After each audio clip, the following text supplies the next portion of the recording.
السلام عليكم، أنا الطالبة نور. أقدم السيمينار عن الهيمودايلاسيس ماشين، آلة غسل الكلى، بإشراف الدكتور عبد الرحمن. الهيمودايلاسيس ما هو إجراء طبي يستخدم لإزالة النفايات والسموم والسوائل الزائدة من الدم عندما تفشل الكلى. يتضمن تدوير الدم من خلال جهاز غسل الكلى والتي يسمى بالكلى الاصطناعية artificial kidney، حيث يتم تشريحه قبل إعادته إلى الجسم. وأيضا عادة ما يتم غسل الكلى 3 مرات في الأسبوع، وهو ضروري للمرضى الذين يعانون من أمراض الكلى في المرحلة النهائية، ويوسع ويحسن نوعية حياتهم بشكل كبير. Types of الهيمودايلاسيس ماشين، لدينا عدة أنواع من آلات غسيل الكلى. أولا conventional هيمودايلاسيس ماشين، آلات غسيل الكلى التقليدي، وهي آلات قياسية تستخدم داخل المراكز والمستشفيات وعيادات، ويتم إجراء غسيل الكلى 3 مرات في الأسبوع لمدة تتراوح بين 3 إلى 5 ساعات لكل جلسة. أما النوع الثاني هو الهوم هيمودايلاسيس ماشين، آلات غسيل الكلى المنزلية، تكون صغيرة الحجم وسهلة في الاستخدام ومصممة خصوصي للاستخدام المنزلي.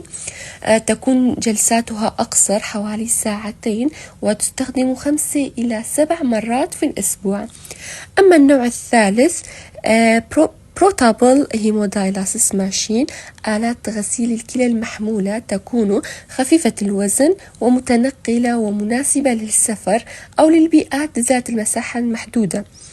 أما النوع الرابع الهاي فلوكس هيمودايلاسيس ماشين، تكون عالية التدفق وتستخدم أغشية عالية النفاذية لإزالة السموم الأكبر بشكل أفضل، وغالبا تستخدم للمرضى الذين يحتاجون إلى غسيل الكلى بشكل أكثر كفاءة. أما النوع الخامس الهيموداي فلتريشن ماشينز، آلات الترشيح الدموي، فتجمع بين غسيل الكلى والترشيح لتعزيز إزالة السموم بشكل أفضل. في السلايد التالي لدينا صور لكل نوع من أنواع الهيمودايلاسيس ماشين، فكل نوع يختلف عن الآخر في التردد والمدة والإعداد ليناسب احتياجات المرضى وأنماط حياتهم. ننتقل للparts of hemodialysis machine and their actions or functions. أجزاء الهيمودايلاسيس ماشين ووظائفها. أولا الدايلايزر، أو ما تسمى بالكلى الاصطناعية، وظيفتها تقوم بتصفية النفايات والسوائل الزائدة والسموم من الدم باستخدام غشاء شبه نافذ. أما الثاني هو البلاد تيوبينج سيت، مجموعة أنابيب الدم تقوم بنقل الدم من المريض إلى جهاز غسيل الكلى وإرجاعها، ويتألف من خطوط الشرايين وأوردة. أما الثالث بلاد بومب، مضخة الدم، وظيفتها يحرك الدم عبر الدائرة خارج الجسم بمعدل خاضع للرقابة. أما الرابع هو الهيبارين بومب، مضخة الهيبارين، وظيفتها تقوم بإعطاء مضادات التخثر، واللي هو ما يسمى الهيبارين، لمنع التخثر أثناء غسيل الكلى. أما الخامس دايلاسيت ديليفري سيستم، نظام توصيل غسيل الكلى، وظيفتها يحضر ويرسل محلول غسيل الكلى إلى جهاز غسيل الكلى، مما يسهل إزالة النفايات من الدم. أما السادس monitors and alarms، الشاشات وأجهزة الإنذار، وظيفتها تقوم بتتبع المعلومات باستمرار، مثل ضغط الدم ومعدلات التدفق واكتشاف الهواء أو التسريبات وضمان سلامة المريض. في السلايد التالي نبين كيفية عمل أجزاء الهيمودايلاسيس ماشين مع بعضهم البعض. أولا ينربط أنبوب لأخذ الدم من المريض إلى الجهاز، ثم ينتقل الدم إلى جهاز مراقبة الضغط تتم فيه مراقبة ضغط الدم، ثم ينتقل إلى مضخة الدم، ثم ينتقل إلى مضخة الهيبارين، والذي قلنا سابقا وظيفته إعطاء مضادات التخثر لمنع تخثر الدم، ثم ينتقل إلى جهاز مراقبة ضغط تدفق جهاز غسيل الكلى، ثم ينتقل الدم إلى دايلازر فلتر، والذي تتم فلترة الدم من السوائل الزائدة والسموم، ثم ينتقل الدم المصفي إلى جهاز ضغط الدم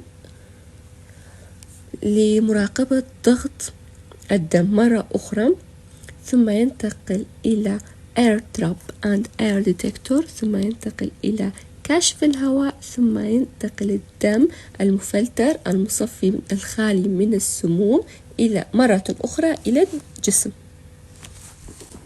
في السلايد التالي نبين كيفية قراءة وفهم الجهاز وكيفية عملها. أولا هذه الشاشة المستعرضة تبين لنا وتوضح الوقت المتبقي للعلاج وسوائل المراد إزالتها من الجسم. فهذا المستشعر أولا يبين لنا الدم القادم من المريض، أما المستشعر اللي فوق يتم سحب الدم عن طريق المضخة. أما ثالثا يبين لنا استشعار الضغط هنا. أما رابعا يبين لنا سرعة مضخة الدم. وخامسا يبين لنا ضغط تدفق الدم. وهذه الشاشة المستعرضة الثانية تكون عرض ضغط الدم. أما في هذه الجهة كيس معلق، هو كيس من المحلول الملحي لغسل الدم مرة أخرى في نهاية العلاج، ثم يتدفق الدم إلى الكلى حيث تتم إزالة المكونات غير مرغوب فيها عن طريق الانتشار. وأيضا والسوائل الزائدة تتم إزالتها عن طريق الضغط. أما سابعا ينتشر الدم ضد سائل غسيل الكلى الذي يتكون من حمض وبيكربونات مختلطة. أما ثامنا يغادر الدم الكلى يتعالج ويعود إلى المريض. أما كما نرى هذا الكيس المعلق في الأسفل هو مصدر البيكربونات، أما الذي نراه تحت في أسفل آخر شيء هو مصدر الحمض. وتاسعا يبين لنا الدم العائد إلى المريض. نأتي إلى فوائد الهيمودايلاسيس ماشين. لدينا عدة فوائد. أولا يزيل النفايات والسموم من الدم بشكل فعال. ثانيا يحافظ على توازن السوائل في المرضى الذين يعانون من الفشل الكلوي.